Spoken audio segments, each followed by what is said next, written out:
Para senhores, beleza, Alex? Umas notícias de jogos aí.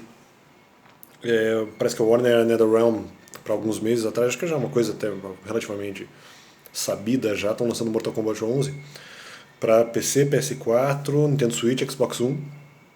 Xbox One aí, pelo menos de acordo com o que eu vi ali, de acordo com a UOL Entretenimento, estão lançando. Eu tenho, não digo uma reserva, porque eu acredito que desde a época do PlayStation 2, assim, o Mortal Kombat ele deu uma decaída. Não sei se eles tinham exatamente para onde ir com a franquia. Claro que os outros jogos eles conseguiram de alguma forma até reengrenar, vamos dizer assim, reinjetar um pouco de adrenalina ali, com algumas coisas que eu acho ainda um pouco forçadas, assim. Não necessariamente por serem muito violentas, mas por serem talvez um pouco fajutas, assim, a questão da quebra de ossos ali com o raio-x e tal. Que no final o osso não está se quebrando, né? O personagem continua lutando normalmente. Ainda se eles usassem isso mais pro final da luta faria mais sentido, né? A não ser que seja assim mesmo. Eles usem isso pro final da luta, mas a impressão que dá é que já no começo já pode fazer um raio-x ali de quebrar ossos. Mas eu não sei exatamente se é a história do jogo, não acompanhei totalmente a história. Me lembro que eu cheguei a ver a análise do jogo até muito tempo atrás sobre as versões mais atuais e resumindo também a história. E eu não me lembro se exatamente o Mortal Kombat conseguiu dar essa engrenada aí na história da melhor maneira possível. Inclusive tiveram que, se não me engano, no Mortal Kombat 9 retornar a franquia para alguns jogos anteriores, acho que recontando a história do Mortal Kombat 1 e daí no Mortal Kombat 10 recontando mais ou menos a história do Mortal Kombat 4, né? E o Mortal Kombat 4 foi um dos poucos Mortal Kombat que eu joguei assim com mais frequência e tive a oportunidade de acompanhar a história. Então assim, claro, tomara que é uma franquia já consagrada, tomara que eles consigam manter algum tipo de padrão, mas assim, realmente melhorando aquilo que já vem sendo feito, mas melhorando, entre aspas, melhorar para melhor, né, vamos dizer assim. Porque tem que ser uma coisa que realmente cative os fãs, né? Já está no seu 11º jogo. E Street Fighter eu ainda acho que, de certa forma, se for comparar, ele marca mais gerações, né? Você só está no quinto, mas a impressão que dá é que todos os Street Fighter marcaram alguma geração. Até mesmo o 3, que não é talvez aquele jogo mais reconhecido, e mesmo assim é um jogo muito bem quisto, muito querido pelos jogadores de luta, né? Aquelas pessoas que preferem aí bastante jogos de luta. Eu não me lembro de ter jogado o 3, só vi algum gameplay assim por cima, e me parecia também um jogo bem legal, assim, mas a impressão que dá é que todos os Street Fighters marcam geração. Não sei esse 5 como é que tá, mas o 4 de certa forma porque veio pro 3D, né? Acredito que marcou também uma geração. O Street Fighter 3 com com um gráfico também já avançado para a época, ali mais para o Dreamcast, né? Mas o Street Fighter com desenho, com traço de anime muito legal. Não chega a ser exatamente, não tange o 3D, mas é uma coisa bem legal, assim, sempre gostei desse tipo de traço. E o Street Fighter 4, daí vindo pro 3D, com animação 3D também, de alguma forma marcando. E o 5 continuando na mesma vibe. O Mortal Kombat 11 já usa a tecnologia 3D há mais tempo, mas eu nunca sei se a história realmente conseguiu acompanhar. Talvez, de certa forma, o que demonstra isso seria o fato de eles terem lançado vários jogos, talvez às vezes um para consertar o outro e daí retornar na história. Apesar de que não, uma franquia longa não necessariamente é ruim porque tem vários jogos. Dragon Quest, Final Fantasy podem. Depois, vamos dizer, do 9, eu questiono se Final Fantasy é uma boa franquia, mas mesmo assim, não é porque a franquia é longa necessariamente que a franquia é ruim. Até porque no Final Fantasy as histórias são diferentes, né? Mas no Mortal Kombat segue a mesma linha de história, a mesma narrativa histórica, então não necessariamente só por causa disso, só porque tem vários jogos, não necessariamente uma franquia ruim. Mas eles deram a partir do 9, se não me engano, eles deram um reboot. Então, algo a se questionar se o Mortal Kombat 11 vai realmente ser um bom jogo ou se vai ser apenas mais do mesmo. Não que a questão dos fatalities, ou até mesmo a questão do raio-x não agrega alguma coisa, mas no final o diferencial sempre vai ser a história. Muitos talvez até criticassem esse jogo, mas, por exemplo, até as inovações, assim. Mas eu me lembro que o Mortal Kombat Mitologia Sub-Zero era um jogo que, talvez para muitos não tão marcante, mas ele apresentava algo novo, porque é um jogo de aventura usando os elementos do Mortal Kombat. Inclusive, muitas vezes, o mesmo estilo de luta. Né? Então eu acho que isso, o mesmo estilo de gameplay de luta. Então isso eu acho muito legal, assim. Essas tentativas, até houve no PlayStation 2 um jogo que fez muito sucesso, que foi o Mortal Kombat Shaolin Monks, que também era de aventura, ali com o Glau e o Liu Kang. E também é um jogo que marcou como época, mas aí tá, justamente pela questão da inovação, né? Eu lembro que no Play 1 tinha, além do Mitologia Sub-Zero, tinha o Special Forces, que não fez tanto sucesso, mas eu achava um jogo legal, com o Jax. Outra notícia que eu vi aqui no PC Gamer e no Wikipedia é que foi noticiado que a Band está terminando rompendo, vamos dizer, um relacionamento que eles tinham com a Activision, talvez um contrato, vamos dizer assim, uma parceria com a Activision para continuar a questão do desenvolvimento do Destiny, né?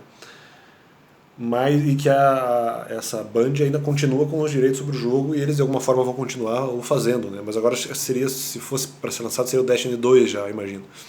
Então, ou algum outro tipo de continuação, acho que um já foi lançado junto com a Activision. E de alguma forma eles vão prosseguir na franquia. Agora a notícia que talvez mais me chamou a atenção foi uma do site da Nintendo sobre o Nintendo Switch e sobre a atualização que eventualmente eles fazem para alguns jogos mais antigos, assim. E eu até vou ler, eu não lembro de todos os detalhes, mas eu achei uma coisa muito legal, assim, eu vou dar uma opinião no final da notícia que é uma coisa, vamos dizer, no mínimo curiosa, que já era da minha época lá das quebradas. Diz assim, Nintendo em janeiro, o app de atualização do Nintendo Switch sofreu alterações supostamente causadas por fãs. Isso, se não me engano, é permitido, tipo, tem como fazer isso de alguma forma no site da Nintendo e na parte online dos jogos disponibilizados para a Nintendo. E foi acrescentada ao app a informação de vários jogos, só que com tradução por conta dos fãs. A forma que eu entendi foi essa, a forma que eu interpretei, fazendo com que alguns jogos fossem disponíveis aos inscritos do app da Nintendo. Apenas as pessoas que são inscritas teriam acesso a isso. Mas justamente, isso é uma coisa, pelo menos aparentemente lícita. Inclusive, oportunidade talvez de jogar jogos mais antigos nesse app. E novos idiomas também foram adicionados, como o espanhol para Mario Kart. E isso que eu acho assim, mais interessante até. Porque muito possivelmente, não tenho certeza, pode ser que a Nintendo tenha alguma coisa a ver com isso, pode ser que a Nintendo é que tenha feito, não vou espalhar fake news, a Nintendo é que tenha feito, e se eu interpretei certo, corretamente a informação, pode ser que a Nintendo tenha feito alguma coisa em relação a permitir ou a liberar, a legalizar, ou ela mesma tenha traduzido e depois disponibilizado de alguma forma a tradução dos jogos, até vamos dizer assim, dos jogos pirata, para que ele fosse recepcionado nesse app do Nintendo Switch. Ou ela mesma, de alguma forma, liberou essa tradução e algum fã foi lá e usou isso de alguma forma para atualizar ali o jogo do Mario Kart. No idioma. Eu não sei se esses jogos são em relação aos jogos mais antigos, imagino que sejam, até jogos de Super Nintendo e tal. Só que o que eu acho interessante nisso é o seguinte, por exemplo, se foi jogo de uma geração anterior, seja 64, Super Nintendo ou Nintendinho, e nesses jogos antigos foi-se acrescentado idiomas estrangeiros para esses jogos, então significa que possivelmente alguns desses idiomas tenham sido na verdade traduzidos por pirataria. Porque, por exemplo, se eu pegasse, vamos dizer, 20 anos atrás, talvez um pouco mais, um pouco menos, havia muitos jogos disponibilizados na internet, você puxava se você quisesse. E pelo menos a grande maioria é pirata, eles de alguma forma copiavam aquilo que tinha dentro do cartucho, no caso da Nintendo, e colocavam e disponibilizavam na internet. Depois, às vezes, era até difícil, dependendo do computador, você puxar ali o emulador ou o jogo. Até tem um vídeo do Suicoden 1 que eu explico mais um pouco como é que era essa geração, né? E nesses jogos pirata, você tinha muitas vezes traduções para as mais variadas línguas, seja alemão, espanhol, italiano, português, muito comum, seja em português de Portugal ou português brasileiro. Pokémon eu joguei em português brasileiro, Mario Kart imagino que tivesse, Chrono Trigger tinha português brasileiro.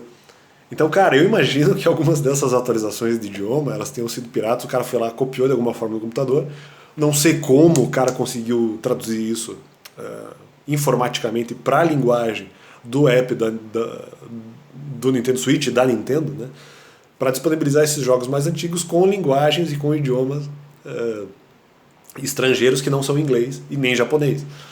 E tanto a versão inglesa como japonesa você já tinha pirata. Mas além disso você tinha essas outras versões também em outros idiomas e que não eram muitas vezes oficiais. Eram traduções feitas por fãs, não era a Nintendo que fazia a tradução. E os caras iam lá e traduziam o jogo na raça mesmo. Ou seja, Pokémon e Chrono Trigger, os exemplos mais claros que eu lembro, que inclusive não era nem só português em Portugal, português brasileiro. Nem sei se tinha português em Portugal, como versão. Para alguns jogos tinha, mas não sei se para Pokémon e Chrono Trigger. Pokémon é a primeira geração lá, a versão amarela, verde. Então, cara, possivelmente as traduções que foram copiadas ou foram disponibilizadas no app da Nintendo já eram as versões de alguns idiomas, as versões piratas. Então, cara, isso é muito estranho, porque é uma... Eu digo, se eu entendi a notícia corretamente, pode ser fake news. Mas se isso realmente aconteceu, possivelmente algumas dessas versões tenham sido pirateadas e agora estão, entre aspas, legalizadas no Nintendo Switch. Claro, isso pode não ter nada a ver. Pode ser uma pira da minha cabeça. Eu nem sei se, quando falou, por exemplo, Mario Kart, ele está falando necessariamente de jogos antigos. Pode ser que seja o Mario Kart atual do Nintendo Switch e os caras, de alguma forma, colocaram para outro idioma. Nem sei se o Nintendo Switch agora tem Mario Kart, se já lançou para o Nintendo Switch, mas independente. Daí, eventualmente, se fosse só do Mario Kart no Nintendo Switch, a versão talvez até nem seja pirateada. O cara, de repente, de alguma forma, conseguiu traduzir o jogo. Agora, se ele está falando de jogos antigos do Super Nintendo, Nintendinho, e são disponibilizadas versões italiana, espanhol, a impressão que passa é que algumas dessas traduções sejam pirateadas. Isso também não é certeza, porque pode ser que o jogo tenha sido lançado no seu idioma do país, da Itália, da Espanha. Em português eu até acho que não foi traduzido, assim, oficialmente pela Nintendo. E isso é muito interessante, porque acaba, que nem eu falei, acaba legalizando aquilo que talvez tenha sido pirateado. Quando eu li, eu falei, cara, é possível. Os caras pegaram a tradução antiga que já existia do jogo, e que não era oficial, lá no site de pirataria, e de alguma forma colocaram isso no app da Nintendo. Cara, se for isso, que loucura. Deixa a especulação aí para quem eventualmente quiser, tiver interesse em falar. Só teve um momento ali que eu acho que eu falei alguma coisa sobre Street Fighter, eu usei a palavra Mortal Kombat, mas quis falar Street Fighter, ou o contrário. Quis falar Mortal Kombat, usei Street Fighter. Peço desculpas aí se confundir, mas acho que ficou clara a ideia de que o Mortal Kombat, eu acho que talvez em alguns momentos ele não tenha conseguido se atualizar. E o Street Fighter 4, ele acaba, apesar de talvez as pessoas poderem criticar algumas coisas na franquia inteira do Street Fighter, mas desde o Street Fighter 2, o Street Fighter sempre marcou gerações. Até o 4, você pode até criticar o Street Fighter 4, mas ele marcou uma geração porque foi a transição por 3D. Mesmo que talvez você não goste da história, não goste do gameplay, enfim. E o 3 também, apesar do Street Fighter 3 não ser tão famoso, muitas pessoas têm esse jogo com muito carinho, porque era um baita jogo e era o gameplay eu não lembro que eu não joguei, mas as animações de Street Fighter 3 eram lindas, eram muito bem feitas. Mas é isso aí, espero que possa aí ter dado alguma atualizada. E esperemos aí que o Mortal Kombat 11 também possa causar algum tipo de impacto, né, mais característico aí no mundo dos games, porque talvez ultimamente não sei se a franquia tenha causado impacto, e também a questão de lançar jogos até com uma certa, não tanta frequência, dentro de um lapso de tempo não tão grande assim. A impressão que às vezes passa do Mortal Kombat é que não está causando tanto impacto talvez nos fãs. Mas às vezes também por um exagero de violência, algumas coisas talvez um pouco fajutas, mas é uma história, é um jogo que realmente marcou também uma geração ali, algumas versões, desde o 1 ao 3, o 4 já foi muito criticado, daí do 5 PlayStation 2 em diante eu não sei exatamente, mas sei que também alguns jogos foram criticados, mas que de alguma forma eles consigam se reformular, mas para melhor e mantendo alguma coisa da versão clássica. Então é isso aí, valeu!